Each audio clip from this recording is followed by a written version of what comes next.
오늘 본문은 이 발람과 발락의 이야기입니다. 이 발락과 발람의 이야기는 민수기 22장부터 24장까지 아주 자세하게 기록이 되어 있습니다. 신약 성경에서도 이 내용은 언급이 돼요. 그리고 민수기에 나오는 단일 사건으로는 가장 많은 분량을 차지합니다. 그만큼 자세히 기록되어 있다는 의미이기도 합니다. 그러니까 오늘 설교를 잘 들으면 22장과 24장의 말씀을 잘 이해할 수 있습니다. 부탁할 것은 집에 가셔서 22장부터 24장까지 꼭 한번 읽어보세요. 꼭 읽어보세요. 여러분, 우리는 지금 민수기를 합니다. 표를 보시면 다 이제 거의 다 왔어요. 1장부터 10장까지는 가나안 땅을 가기 위하여 준비하는 기간이었고, 13장부터 19장까지는 38년 동안의 일이 아주 압축돼서 한 가지 사건만 기록이 되어 있지만 38년 동안의 기록이 이 안에 다 있습니다. 그리고 20장, 21장은 모압 평지까지 가는 일정이고 여정이고, 그 다음에 22장부터 36장까지는 모압 평지에서 이제 뭘 준비하는 거예요? 가나안 땅을 들어가기 위하여 마지막 다시 한번 준비를 하는 내용이 기록이 되어 있습니다. 근데 이 내용을 보면 마치 이 많은 기간 동안에 많은 일들이 기록되어 있는 것 같지만 그렇지 않아요. 여러분, 우리 20장에서 어디에 도착한 것을 우리가 지난번에 봤습니까? 지도를 보면 가데스에 도착한 걸 봤어요. 가데스에서 마지막 해에 1월 달에 가데스에 도착을 하죠. 그리고 여기서 누가 죽습니까? 미리암이 죽습니다.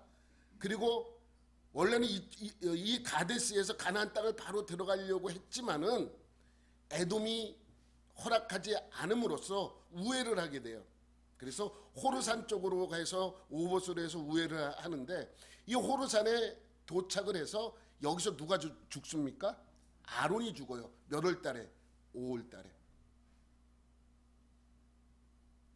그리고 나서 이제 에돔을 우회해서 모압을 가로질러서 모압 평지까지 오게 되었습니다. 그런데 여러분, 모압 평지에 도착해서 모세가 설교를 시작할 때가 11월 1일이에요. 5월 달에 호르산을 출발해서 11월 1일에 모세가 이제 마지막으로 가나안 땅을 두고 설교하는 내용이 신명기잖아요. 그런데 그 내용이 모압 평지에 도착해서 있었습니다. 그런데 오늘 이 내용은 넘기면 22장에 대한 이야기잖아요. 모압 평지에 도착해서 첫 번째 이야기가 무엇인가? 바로 오늘 본문의 이야기입니다. 그러니까 넘기면 여정이 우리가 이제 모압 평지에서 1년간 있었다고 생각이 되어지지만 사실은 아니고, 여정 20장부터 시작을 해서 마지막까지 그 일이 1년 동안 되어진 일이에요. 그래서 가데스에 도착할 때부터 이제 가나안 땅에 들어갈 때까지, 여호수아 1장에 가나안 땅에 들어갈 때까지의 이야기가 1년 동안의 이야기가 기록되어 있는 것입니다. 그리고 이제 가나안 땅에 들어가기 직전에 모압 평지에 도착해서 첫 번째 사건이 오늘 이 본문 누구의 이야기예요? 발락과 발람의 이야기로 시작이 됩니다. 그러니까 22장부터 36장까지 내용은 간단합니다. 오늘 있은 이 발락과 발람의 이야기이고, 두 번째는 바알보올 사건이에요. 다음 주에 여러분에게 설교드릴 바알보올 사건이고, 세 번째로 이제 인구조사를 또 한 번 해요. 여러분, 민수기 처음 시작할 때 인구조사한 것처럼 가나안 땅에 들어가기 위해서 다시 한번 인구조사를 해요. 그래서 인구조사를 또 한 번 합니다. 그리고 이제 요단 동편에 점령한 아모리 족속이 갖고 있었던 큰 땅을 분배하는 내용이 나옵니다. 그리고 민수기가 끝나요. 쉽죠. 별거 없습니다. 민수기는 시작할 때부터 숫자를 세서 마지막까지 숫자를 세는 것으로 끝나는, 그래서 민수기예요. 뭐 어렵지 않아요. 그리고 이제 마지막 해 11월 1일 날 모세가 설교를 시작을 해요. 그래서 자기네가 있었던 과거 일을 쫙 돌아보면서 설교를 하고 유언을 하고 부탁하는 것이 뭐예요? 신명기예요. 그러니까 오늘 이 발람과 발락의 이야기는 모압 평지에서 생긴 첫 번째 사건입니다. 모압 평지에서 생긴 첫 번째 사건인데 재밌는 것은 뭐냐면 이스라엘하고는 전혀 관계가 없는 이야기예요. 대상이 이스라엘인데 이스라엘은 이 사건이 있는 동안 아무것도 몰랐어요. 이스라엘은 아모리 족속을 몰아내고 모압 평지에 모여서 뭐하고 있어요? 쉬고 있을 때 이 사건이 생긴 거예요. 다시 이스라엘 백성들은 전혀 이 사건하고는 관계가 없어요. 모르는 사건입니다. 이들은 헤브론 왕과 바산 왕을 다 쫓아내고 이제 모압 평지에 모여서 야 이제 곧 우리가 저 땅에 들어갈 거야 하고 들어갈 준비를 하고 있는 그때에 무슨 사건이 있었다고요? 오늘 이 발람과 발락의 사건이 있었어요. 그러니까 이스라엘은 전혀 모르는 사건이에요. 그렇지만 상당히 긴 22장, 23장, 24장 이 세 장에 걸쳐서 이 발락과 발람의 이야기가 기록이 되어 있어요. 상당히 긴 내용이고 많은 분량의 내용입니다. 여러분 이렇습니다. 그러니까 오늘 이 시점은 이스라엘 입장에서 보면 안 되고 누구의 입장에서 봐야 돼요? 모압의 입장에서, 모압과 암몬과 미디안의 입장에서 봐야 합니다. 여러분 생각해 보세요. 이스라엘은 너무 강했습니다. 모압은 겁이 났어요. 그래서 주변 국가들에게 도움을 구합니다. 여러분 모압이 주동을 하고요. 미디안과 암몬이 거둔 사건이에요. 오늘 본문에 보면 모압의 왕이 주로 많이 발락이 등장을 해서 이야기를 하지만은 사실은 모압이 주동을 했고 미디안과 암몬이 거둔 사건이에요. 물론 오늘 본문에는 암몬의 이야기는 전혀 언급이 없어요. 그런데 암몬이 개입되었다라는 이유는 신명기 23장에 그 내용을 보면 암몬도 개입되어 있었다는 것을 알 수 있습니다. 신명기 23장 3절에 보면 이런 말씀이 나와요. 암몬 사람과 모압 사람은 여호와의 총에 들어오지 못하리니 그들에게 속한 자는 10대뿐만 아니라 영원히 여호와의 총에 들어오지 못하리라. 암몬 사람과 모압 사람은 여호와의 총에 영원히 들어오지 못한대요. 그 이유가 4절에 기록이 되어 있습니다. 그들이 너희가 애굽에서 나올 때 떡가물로 너희를 길에서 영접하지 아니하고 메소포타미아의 부돌 사람 부올의 아들 발람에게 뇌물을 주어 너희를 저주하게 하려 하였으나, 이 사건 때문에 암몬 자손과 모압 자손은 영원히 이스라엘 총회, 여호와의 총회에 들어오지 못합니다. 여러분 그 당시에는 하나님께서는 모압 사람도 암몬 사람도 에돔 사람도 주위에 있는 어떠한 나라 사람들도 내가 귀화하겠다 그러면 다 인정해 줬어요. 아 내가 유대인이 이스라엘이 사람 백성이 되겠습니다라고 귀화를 신청하면 다 받아줬어요. 그 내용은 다 나오잖아요 성경에. 그런데 귀화를 해도 이 모압 사람과 암몬 사람은 여호와의 총에 들어오지 못해요. 왜? 오늘 이 사건 때문입니다. 이거를 잘 알면 하나님이 얼마나 이스라엘 백성들을 귀하게 여겼는지 알 수 있는 내용입니다. 그러니까 이 말씀에 보면 모압 사람뿐만 아니라 암몬 사람도 이 사건에 개입되어 있다는 것을 알 수 있습니다. 우리는 이 사건을 통해 먼저 알아야 될 사람이 있습니다. 발락입니다. 발람 비슷해요. 근데 어떨 때는 설교할 때 헷갈려. 막 뭐 발락을 이야기해야 되는데 발람 그러다 보면 발락이었는데 이렇게 생각할 수 있어요. 뭐 괜찮아요. 대충 알면 됩니다. 여러분 발락이라는 사람을 알아야 되는데 발락은 누구입니까? 모압의 왕이에요. 4절 말씀에 보면 이런 말씀이 있죠. 그때 십볼의 아들 발락이 모압 왕이었더라. 그러니까 발락이 주동을 한 거예요. 발락이 모압 왕으로 있었습니다. 원래는 여러분 생각해보면 원래는 모압이 밑에 한쪽에 있는 조그만 땅을 차지하고 있었지만 과거에는 어디까지 땅이었어요? 모압 평지에 있는 큰 땅을 차지해야 했습니다. 그런데 북쪽에서 아모리 족속이 내려와서 밀어낸 거예요. 그래서 모압 족속이 아래로 밀려 내려오죠. 왜? 힘이 없었기 때문에. 약소국이었고 힘이 없는 그러한 나라였기 때문에 이 모압은 아르논강 아래쪽으로 내려와서 자리를 잡고 근근히 버티고 있어. 근근히 간신히 버티고 있는 거예요. 숨죽이고. 그때 그러고 있었던 그때에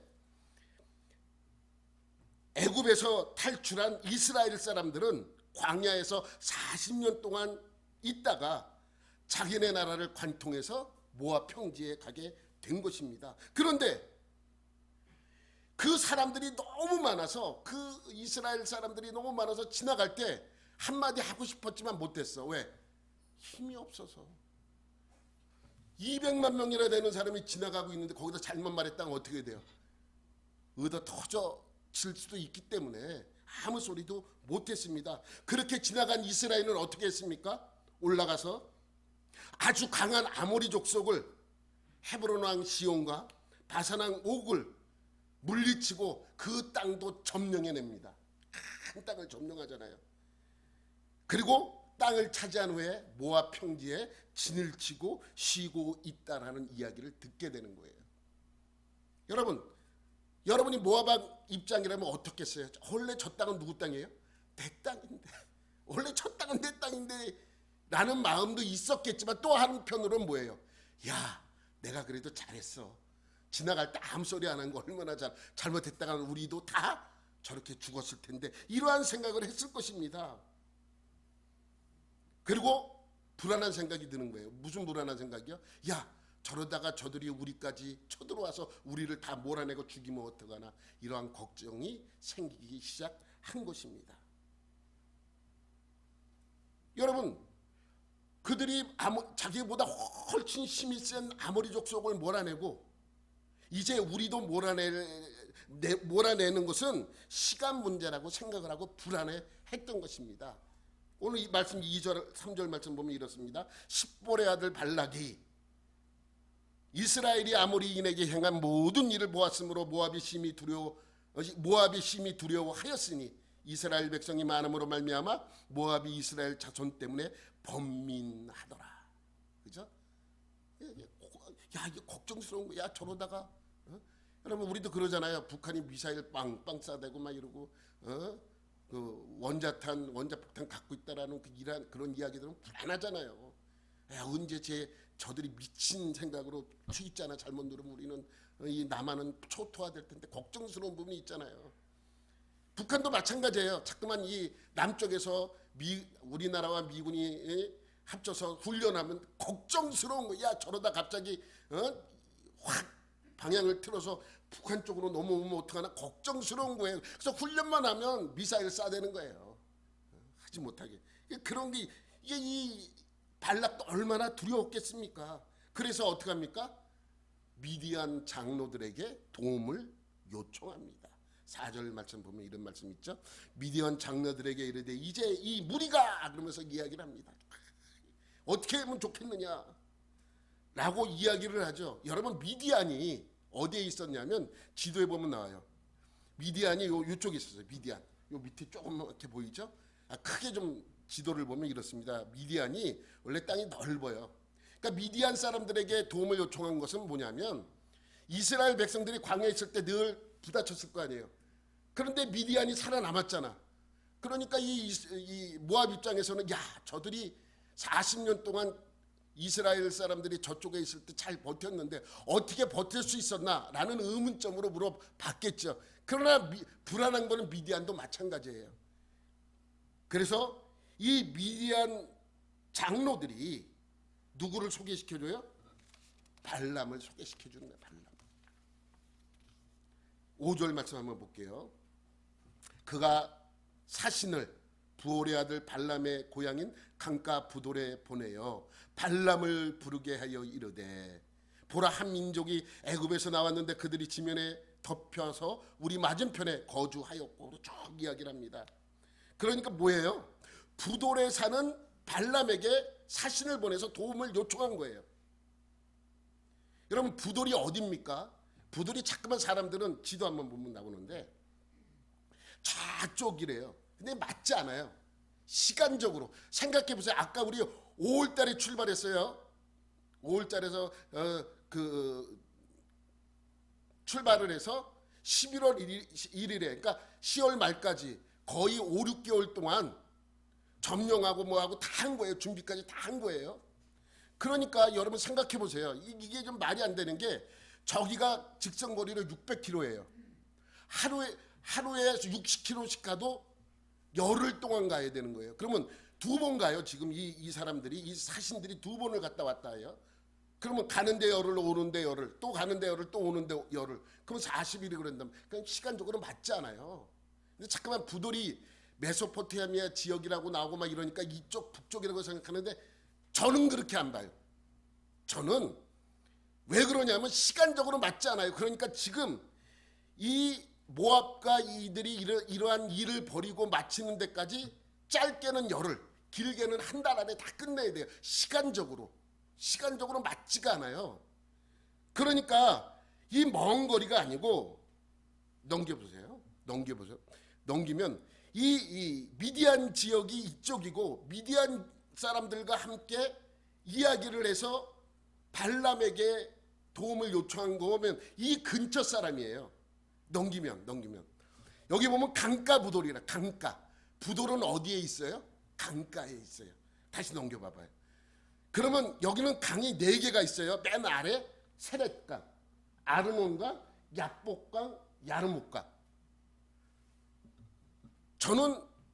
저는 개인적으로 야르묵과 야복도 너무 멀어. 제 생각에는 멀리 있으면 아르논강이고 아니면 세렛강 강가에 있었던 것 같아요. 그럼 부돌이 지금 부돌 몰라요. 정확하게 그 부돌이 어딘지 알 수가 없어요. 그러기 때문에 정확하잖아요. 다만 우리가 알 수 있는 거는 강가 부돌이라 그래요.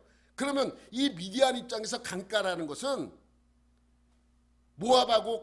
모압과 이 미디안 지역에 가까이 있는 아르논 강 쪽이라든지 아니면 세렛강 근처가 아닌가. 왜냐하면 여러분 사신들이 발람에게 갔다가 와요.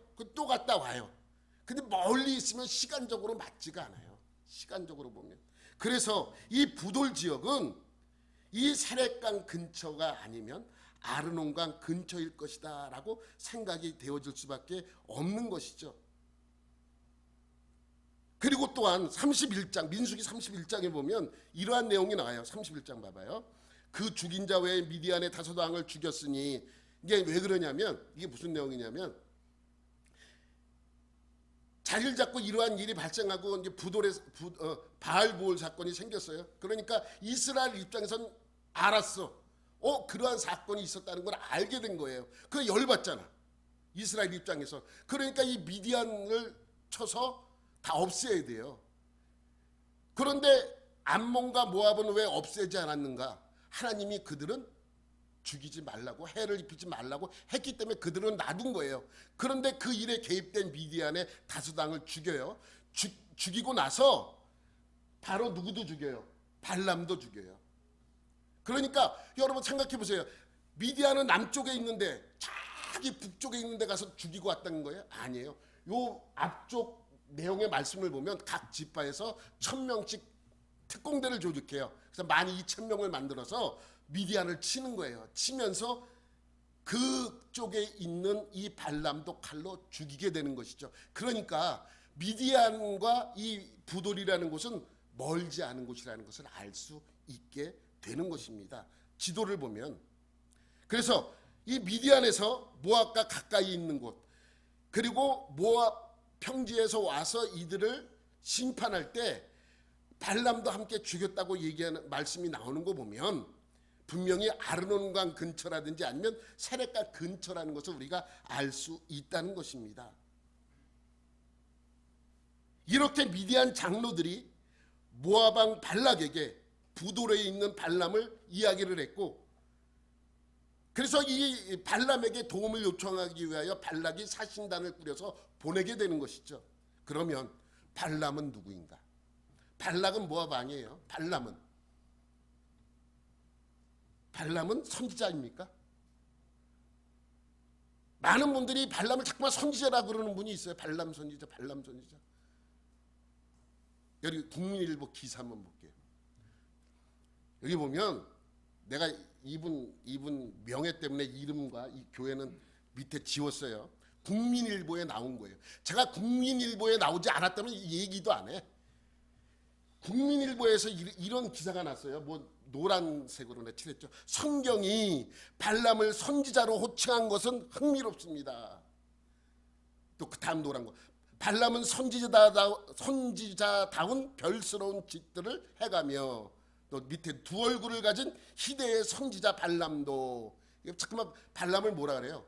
선지자라고 합니다. 그럼 선지자입니까? 성경 어디에 발람을 선지자라고 이야기합니까?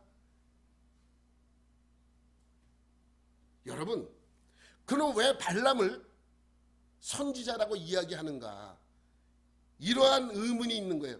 여러분, 성경에 보면 이제 쭉 그 내용을 보면 발람이 선지자들이 와서 자꾸만 물어본다 그러고 하나님이 허락해 주면 간다 그러고 자꾸만 그래요.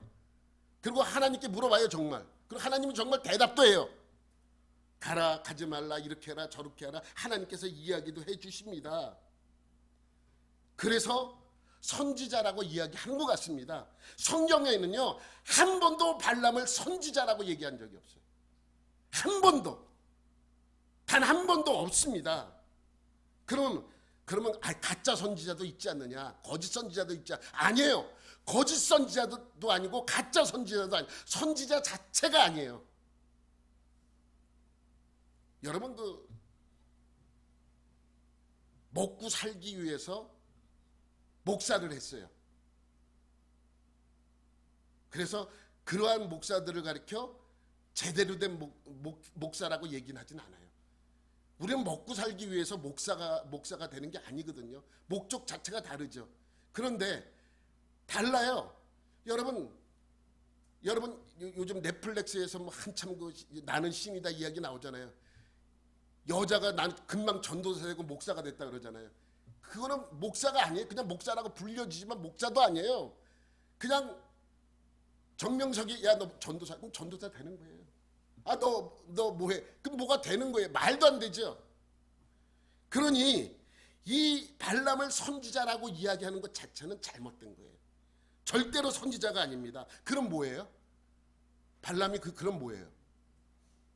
그냥 무당이에요, 무당. 그 무당. 여호수아 13장 22절 말씀만 우리 다 같이 읽어봐. 시작. 이스라엘 자손이 그들을 살육하는 중에 부월의 아들 점술과 발람도 칼날로 죽였더라. 여러분, 세버전에는 점쟁이로 나와요. 그러니까 무당이에요, 무당이에요. 그럼 여러분이 이렇게 생각할 수 있어요? 이러한 의심이 생깁니다. 뭡니까? 아니, 무당이 왜 하나님한테 물어보고 하나님이 대답해 주는 대로 했나? 여러분, 사실 이 내용은 성경에는 난제라는 것들이 있어요. 난제. 아무리 해석을 하려고 해도 해석이 안 되는 거예요. 그런 상황적으로. 사울왕이 무당을 시켜서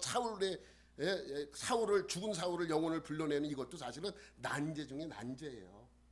해석이 잘 안 돼요. 이 내용도 마찬가지예요. 그렇지만 성경에 나오는 난제지만 난제로 그냥 두기에는 그 내용 자체가 너무 중요하다는 것이죠. 분명한 것은 발람은 선지자가 아니라 뭐예요? 무당이에요. 성경은 한 번도 아까 신문 기사에 나왔던 그 내용은 잘못된 거예요. 한 번도 성경에는 발람을 가리켜 선지자라고 이야기한 적이 없습니다. 그냥 무당이라고 지칭하는 것이죠. 그러면 여러분 생각할 때 무당이 어떻게 하나님께 물어보고 하나님께 기도했는가라는 의심이 생깁니다. 여러분, 무당도 알아요. 그죠? 그럼 무당이 하나님을 알아요? 교회 다니면 싫어해요. 다른 데 나가면 괜찮아. 다른 절에 나간다 그러면 그들은 뭐 시비 안 걸. 교회 나간다 그러면 시비 걸어. 그러면 뭔가 두렵다는 걸 아는 거 아니에요. 근데 귀신들도 알아요. 무당들도 알아요. 그러면 무당들이 아니까 구원 받습니까? 여러분, 제가 과거에 한번 여러분에게 한번 이 얘기 한 적이 있어요. 저기 가평에서 한참 더 들어간 계곡으로 수련회 답사를 갔어요. 그때는 선생님이었어. 제가 교회 선생님이었고, 여자 선생님, 나이 드신 노춘의 여자 선생님과 또 전도사님과 이렇게 세 명인가 또 한 명인가 한 세네 명이 이렇게 갔어요. 가다가 보니까 저기서 구판이 벌어진 거예요. 그래서 구판 한번 구경하고 갈까? 이제 전도사님이 그렇게 얘기해서 거기를 정말 구경하러 들어갔어요. 들어가서 봤더니 사람들이 굿하는데 막 하면서 막 하죠. 그리고 왜 그러냐면 그게 귀신한테 씌워서 작두를 타야 되는데 작두가 있었어요. 그래서 이제 막 하면서 약간 이게 이제 가야 돼. 그래서 귀신한테 영적으로 보면 업혀야 돼요. 귀신한테 업혀서 작두를 타야지 내 몸이 상하지 않는 거예요. 근데 귀신한테 제대로 업히지 않은 상태로 작두를 타면 어떻게 돼요? 발이 다 나가는 거예요. 작두가 있었어요. 작두가 착 있었고 이 무당 계속 방을 막 뭐 합니다. 막 해요. 우리는 신기해서 그걸 저렇게 굿하는 거구나. 근데 이제 한참 했는데 귀신은 못 없는 거예요. 근데 갑자기 무당이 구슬하다 구슬 멈춰. 우리 있는 쪽하고 사람 있는 쪽을 쫙 이렇게 보는 거예요. 천천히. 그것도 빨리 이렇게 하는 거예요. 천천히 이렇게 쫙 봐요. 그러더니 거기 와 있는 사람한테 이야기를 하더라고. 여기 혹시 교회 다니는 사람 있으면 가달라고. 그리고 우리는 섬찟한 거예요. 그래서 막 그러고 있더니 또 막 하는 거예요. 그래서 전도사님이 그냥 가야 되겠다. 그리고 그냥 나온 적이 있는데, 여러분, 그들도 왜 절에 다니는 사람이 있으면 가달라고 그러지도 않고 왜 교회 다니는 사람이 있으면 가달라고 얘기를 했을까? 그들도 알잖아요. 알면 그 무당이 구원받나? 그렇죠?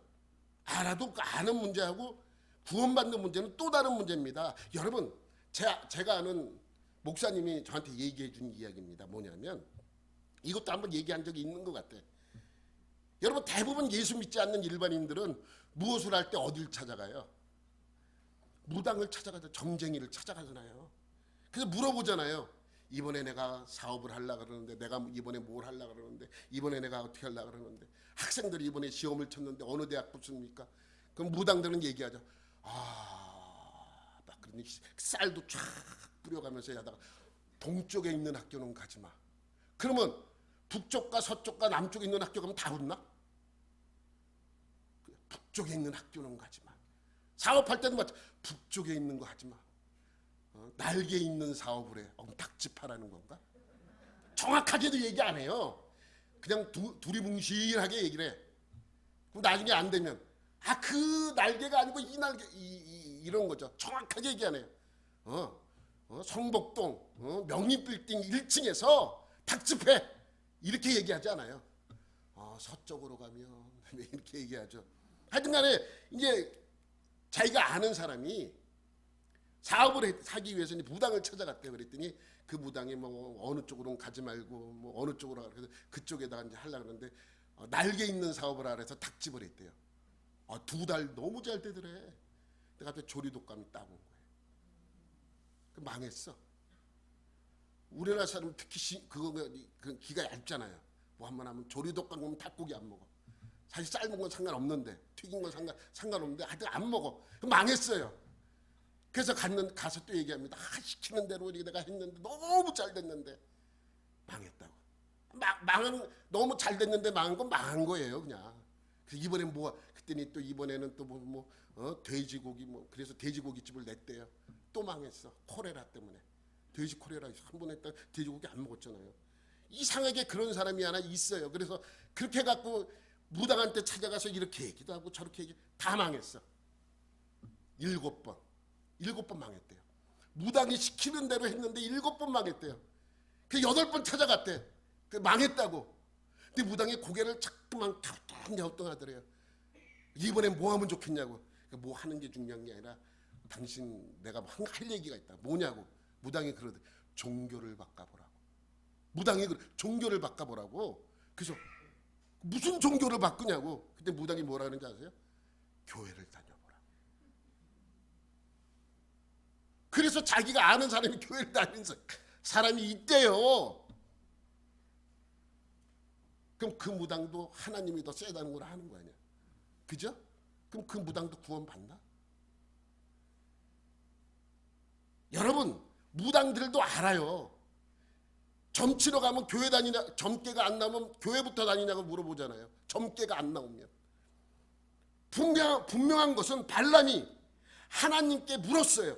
그리고 하나님이 대답했습니다. 그러면 발람이 그래서 선지자입니까? 신령한 무당들은 하나님이 정말 하나님인 것을 압니다. 그런데 자신이 무당이 될 때 자기 영혼을 팔아버렸기 때문에 돌아설 수 없는 거예요. 무당이 돼 보니까 알았어. 알았지만 어떻게 못하는 거예요. 여러분, 당시 발람은 무당 중에서도 이름이 알려진 신령한 무당인 것 같아요. 신령한 무당. 아니면 저주 전문 무당. 저주 전문. 예전에 여러분 아시잖아요. 조선시대 영화 같은 데 보면 저주하기 위해서 무슨 지푸라기로 사람 같은 거 만들어 놓고 바늘로 막 찔러서 저주하잖아요. 이름 써붙여서. 그래서 어떻게 합니까? 발락의 부탁을 받고 발람이 뭐라 그러는지 아세요? 사신들이 막 와서 재물을 많이 갖고 와가지고 좀 도와달라 얘기를 했어요. 발락이 뭐라 그러는지 아세요? 8절 말씀을 볼게요. 발람이 그들에게 이르되 이 밤에 여기서 유숙하라. 시작. 여호와께서 내게 이르시는 대로 너에게 대답하리라. 모압의 귀족들이 발람에게서 유숙하니라. 얼마나 신령한 선지자 같아요. 하나님께 물어보겠다. 그 하나님께서 뭐라고 답을 또 해주셔. 12절 시작. 하나님이 발람에게 이르시되 너는 그들과 함께 가지도 말고 그 백성을 저주하지도 말라. 그들은 복을 받을 자들이니라. 뭐라고 답해요? 가라고 답을 해요? 가지 말라고 답을 하셨어요? 내가 이제 이 질문을 자주 할 거예요. 저도 이게 궁금해. 이게 정말 가지 말라고 하신 거예요? 아니면 가라고 하신 거예요? 가라고 하셨어요? 가지 말라고 하셨어요? 가지 말라고 하셨어요. 저주도 하지 말래요. 그래서 다음날 발람이 그 사신단에게 뭐라고 얘기해요? 하나님이 가지지 말라고 그런다. 난 안 가겠다. 그랬더니 사신단이 돌아와서 발락에게 또 이야기합니다. 안 오겠다 그러는데요. 그때 이번엔 더 많은 사람, 더 높은 고관들을 사신단으로 꾸려서 더 많은 많은 복채를 가지고 발람에게 보냅니다. 그랬더니 이번에도 발람이 뭐라 그러는지 아세요? 18절 시작. 발람이 발락의 신하들에게 대답하여 이르되 발락이 그 집에 가득한 은금을 내게 줄지라도 내가 능히 여호와 내 하나님의 말씀을 어겨 덜하거나 더하지 못하겠노라. 어유 대단하지 않아요? 그 집에 있는 모든 재산을 내게 줘봐라. 내가 하나 안 한다. 하나님이 허락. 그러니까 기다려봐. 내가 기도해 볼게. 그랬더니 하나님께서 이번에는 뭐라고 답합니까? 20절 시작.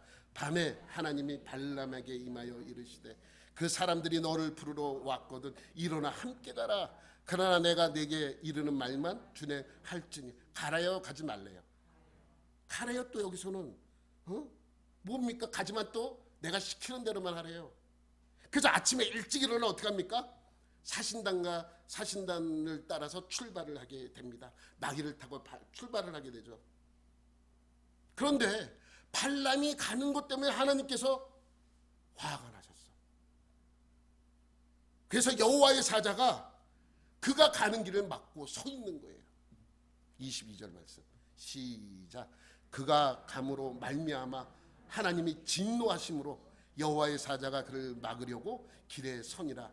발람은 자기 나귀를 탔고 그의 두 종은 그와 함께 가라는 거예요? 가지 말라는 거예요? 아니 도대체 저도 제가 물어보는 거는 이건 정말 저도 몰라서 물어보는 거예요. 아니 가라 그러는 건가 가지 말라 그러는 건가? 분명히 아까 20절에는 가라 그랬잖아요.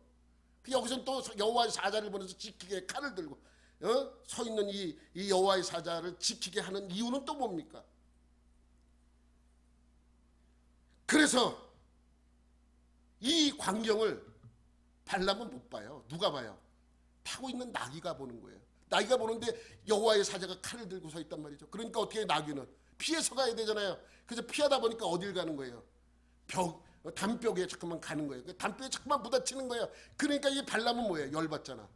그러니까 막대기로 아까 처음 그림 보셨죠? 그 그림이 막 때립니다. 막 때려요. 3번이나 그렇게 했어요. 그러니까 이 나귀가 또 넘어져 일부러. 그러니까 이제 화도 화가 나니까 이 나귀가 하나님께서 입을 열어주셔서 나귀가 말을 하기 시작해. 야, 너 왜 나 때려? 이렇게 얘기해. 보세요, 정말 그래요. 왜 때리는 거냐? 도대체 뭐 이렇게 얘기를 합니다. 그랬더니 발람이 뭐라 그래요? 야, 네가 지금 맞을 짓을 했지 않냐? 내가 칼이 있으면 널 찔러서 죽여버렸을 거야 라고까지 얘기를 해요. 칼이 없는 걸 감사하게 여겨 뭐 이렇게 얘기합니다. 그랬더니 나귀가 말을 한마디를 더 합니다. 내가 정말 왜 이런 줄 모르냐? 내가 여태까지 너를 평생 섬겼는데 내가 이런 적이 있느냐 없느냐? 없었다. 근데 내가 이러면 이유가 있지 않느냐? 막 갈고 하고 그런 그때에 하나님께서 발람의 눈을 열어주세요. 31절 말씀 시작. 그때 여호와께서 발람의 눈을 밝히시매 여호와의 사자가 손에 칼을 빼들고 길에 선 것을 그가 보고 머리를 숙이고 엎드리니. 그죠? 그러니까 이 광경을 보고 놀래 자빠진 거예요. 그거 뭐라고 말합니까? 말씀하십니까? 여호와의 사자가 뭐라고 말하느냐면 35절 말씀. 여호와의 사자가 발람에게 이르되 그 사람들과 함께 가라. 내가 내게 이르는 말만 말할지니라. 발람이 발락의 고관들과 함께 가니라. 아니 가라는 거예요. 가지 말라는 거예요. 가라 그랬다가 또 여호와의 사자가 서 있어서 못 가게 했다가 또 가라 그랬다가 정말 모르겠습니다. 그렇게 어쨌든 간에 우여곡절 끝에 발람은 발락이 있는 곳에 도착을 하게 됩니다. 그러니까 발락이 사정 얘기를 해요. 그리고 발람을 데려다가 이스라엘 진영이 보이는 이스라엘 진영 끝만 보여. 끝만. 멀리 있는 산. 여러분 모압 광야가 있으면 산 여러 개가 있잖아요. 그런데 그 멀리 모압 광야 끝만 보이는 이스라엘 진영 끝만 보이는 곳에 가서 거기에 바알 신전이 하나가 있었어요. 거기서 거기를 데려다가 이 발람에게 저기 보이지 저기 정말 성경이 그렇게 끝도 빨리 보이는 진영 끝이 보이는 바알 신전에 가서 저들 저주해라. 그래서 저주를 합니다. 그랬더니 정말 저주를 해요. 저주 기도를 시작을 합니다. 23장 7절 말씀이에요. 시작. 발람이 예언을 전하여 말하되 발락이 나를 아람에서 모압 왕이 동쪽 산에서 데려다가 이르기를 와서 나를 위하여 야곱을 저주하라. 와서 이스라엘을 꾸짖으라. 저주하는 거예요. 뭐 하는 거예요? 지금 발람이 저주하는 거예요. 저주. 그러면서 하나님이 저주하지 않으신 자를 내가 어떻게 저주하냐고 또 이게 또 그렇게 합니다. 8절 말씀 23장 8절. 하나님이 저주하지 않으신 자를 내가 어찌 저주하며 여호와께서 꾸짖지 않으신 자를 내가 어찌 꾸짖으랴. 여러분 발람은 지금 뭐 한 거예요? 저주한 거예요. 저주. 근데 저주를 하는데 저주의 말이 안 나온 거예요. 난 똑같아요. 안 보일 땐 말을 못하지만 안 보일 때는 여호와의 사자를 보지 못하지만 영의 눈이 열리면 보이는 것처럼 똑같은 거예요. 지금 이 발람은 저주한 거예요. 근데 입에서 저주의 말이 복으로 나온 거예요. 그잖아요. 그러니까 저주로 시작한 기도가 축복으로 마무리가 되는 거예요. 발람이 이 기도를 듣고 뭐예요? 화가 난 거예요. 아니 저주하라고 불렀더니 뭐하고 있어요? 축복하고 있어. 미칠 노릇이죠. 누구 입장에선 발락 입장에서는. 근데 그 저주하고 막 이러는데 이스라엘 백성들은 이 사실을 알아요 몰라요? 몰라. 전혀 몰라. 아무것도 모르는 거예요. 그래서 이번엔 발락이 야 이스라엘이 조금밖에 안 보이니까 못하냐? 조금 잘 보이는 데로 가자. 이번엔 어디로 가냐면 느보산으로 가요. 느보산. 두 번째 느보산으로 옮겨요. 야 느보산으로 가니까 더 잘 보여. 야 잘 보이지? 이번에 다시 한번 저주해봐. 그 또예요? 뭐예요? 또 저주하기 시작을 합니다. 저주하는데 이번에는 뭐예요? 저주가 아니고 또 축복이 나오는 거예요. 23장 23절과 24절 말씀 시작. 야곱을 해야 할 점술이 없고 이스라엘을 해야 할 복술이 없도다. 이때 야곱과 이스라엘에 대하여 논할진대 하나님께서 행하신 일이 어찌 그리 크냐 하리로다. 24절. 이 백성이 암사자같이 일어나고 숫사자같이 일어나서 움킨 것을 먹으며 죽인 피를 마시기 전에는 눕지 아니하리라. 아멘. 여러분, 저주를 하랬더니 또 축복을 하는 거예요. 그랬더니 발락이 또 해요. 더 열받습니다. 야, 너는 저주를 하랬더니 또 축복을 하면 어떡하느냐 하고 막 화를 내고 이번에는 어딜 데려가요? 더 가까운 데를 데려가는 거예요. 이번에는 부올산으로 데려가요. 부올산. 그래서 그게 바알부올 사건이에요. 나중에 나오는. 근데 하여튼 부올산까지 데리고 가서 이제 이스라엘이 바로 코앞에 있어요. 바로 눈앞에 여기 펼쳐져 있는 거예요. 그리고 저주하라고 합니다. 그래서 이 발람은 또 저주를 하기 시작을 해요. 근데 저주를 해야 되는데 뭐라고 또 뭐 하는 거예요? 또 축복을 하는 거예요. 그러니 이 발락은 열받을 수밖에 없습니다. 3번 저주하라 그랬더니 3번 축복을 했어요. 그랬더니 발람이 뭐라 그래요? 안 되겠다. 난 도저히 못하겠다. 그리고 나서 하나님이 저주하지 말라 그래서 난 못하겠다라고 이야기를 합니다. 그리고 마지막 한 번 더 예언 기도를 해줘요. 그 예언 기도 마지막은 뭐냐면 이스라엘을 축복하는 내용이고 주변에 있는 아말렉 족속과 겐 족속이 아수르에 의해서 멸망할 것을 예언하는 기도입니다. 이런 것을 봐서는 신령한 사람이긴 해요. 신령한 무당이야. 신령한 무당. 여러분 점칠 때도 신령한 무당을 찾아가지 날라리 무당 찾아가면 하나도 못 맞춰요. 이 사람이 그런 사람이었던 것 같아요. 그리고 나서 어떻게 해요? 각각 헤어져서 자기 갈 길로 가게 됩니다. 24장 25절 시작. 발람이 일어나 자기 곳으로 돌아갔고 발락도 자기 길로 갔더라.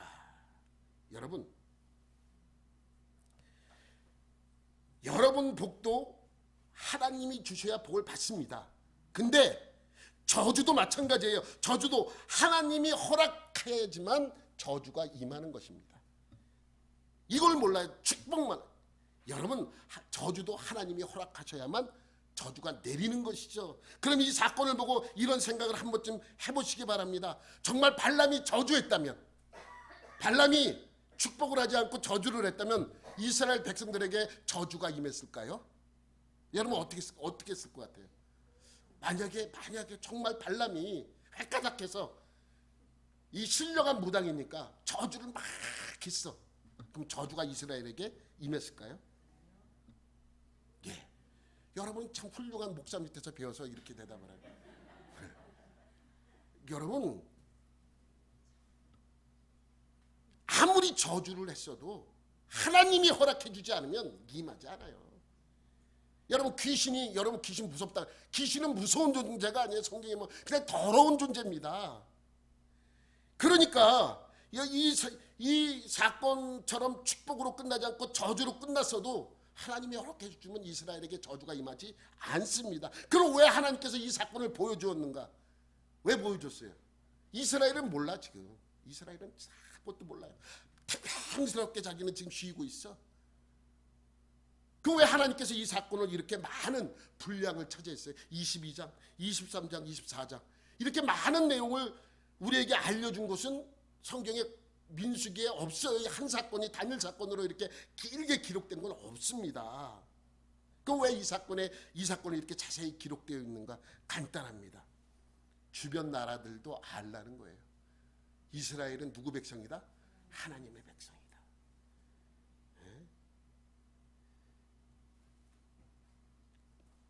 이 사건이 있게 된 것은 모압, 암몬, 미디안 그 주변 나라들이 알라는 거예요. 그러니까 너희는 아무 짓도 하지 말라.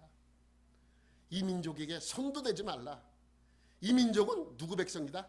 나의 백성이다. 알게 하기 위해서입니다. 그러니까 복도 하나님이 주장해야지 복이 임하는 것이고 저주도 하나님이 허락해야지만 저주가 임하는 것입니다. 아무리 아니 여러분 생각해 보세요. 발람과 같은 신령한 무당이 1000명이 와서 저주를 해도 하나님이 허락해 주지 않으면 아무 의미가 없어요. 예? 여러분, 복과 저주는 하나님 관할입니다. 하나님이 허락해 주시고 하나님이 인정해 주셔야 복도 임하고 저주도 임하는 것입니다. 이 말씀을 하나님께서 우리에게 알려주신 것이죠. 그래서 신명기 23장 4절 5절에 이렇게 말씀하고 있죠. 시작. 그들은 너희가 애굽에서 나올 때에 떡과 물로 너희를 길에서 영접하지 아니하고 메소포타미아의 부돌 사람 부올의 아들 발람에게 뇌물을 주어 너희를 저주하게 하려 하였으나. 5절 시작. 내 하나님 여호와께서 너를 사랑하심으로 내 하나님 여호와께서 발람의 말을 듣지 아니하시고 내 하나님 여호와께서 그 저주를 변하여 복이 되게 하셨나니. 여러분, 우리는 하나님이 책임져 주시는 거예요.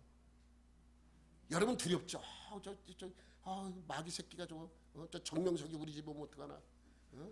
두려워요. 겁나기도 해. 이단들이 와서 나 귀찮게. 그런 거 두려워하지 마세요. 나만 제대로 나의 신앙만 갖고 있으면 아무 걱정거리가 없는 거예요. 왜? 하나님은 뭐 하시는 분이에요? 저주도 복도 주관하시지만 저주를 변하여 복으로 만들어 주시는 분도 누구예요? 하나님이시기 때문에 그래요. 예? 여러분, 발람이 한 거는 축복이 아니에요. 저주입니다. 근데 그 저주를 축복으로 바꾸게 하신 분이 누구라는 거예요? 하나님이시라는 것입니다. 여러분, 제가 이제 엑츠 아세아나 신학대학 다녔는데 그 공사를 하면서 산에다가 학교를 지니까 제일 큰 문제가 정화조였대요. 정화조. 그래서 양평에서 계속해서 정화조 문제를 자꾸 걱정하지 말라. 그때 이제 학장님이신 분이 이제 걱정하지 말라. 다른 건 몰라도 우리는 이거 하나는 철저하게 하겠다. 그래서 정화조를 정말 좋은 거 아주 크게 지었대요. 그래서 거기서 기숙사 학교에서 나오는 모든 똥물을 그 정화조에 보내죠. 그래서 그 정화를 시켜서 어떻게 해요? 깨끗한 물로 만들어요. 근데 깨끗한 물로 만들었는지 안 만들었는지 모르잖아. 그래서 학교에다 뭘 만들었냐면 연못을 만들었어요. 그리고 거기다 뭘 키워요? 고기를 풀어놨어요. 그리고 학장님이 처음에 그 관계자가 왔을 때 그 정화조에서 나오는 물 나오를 떠서 마셨대요. 이렇게 깨끗합니다. 여러분, 하나님은요 저주를 변해서 뭘로 만들어 주시는 분이에요? 복으로 만들어 주시는 분입니다. 누가요? 하나님이요. 하나님은 언제나 우리를 사랑하시기 때문에 그러한 일을 행하시는 분이라는 거예요. 여러분 모두, 여러분 앞에 있는 모든 저주는 변해서 복으로 바뀌는 그러한 은혜가 있기를 예수님의 이름으로 축원합니다. 하나님 아버지, 감사합니다. 오늘도 주님의 은혜를 기억하는 하루가 되게 해주시고 우리 주변에 있는 많은 악과 저주가 변하여 우리의 복이 되게 하여 주옵소서. 모든 것 감사드리며 예수님의 이름으로 기도드립니다. 아멘.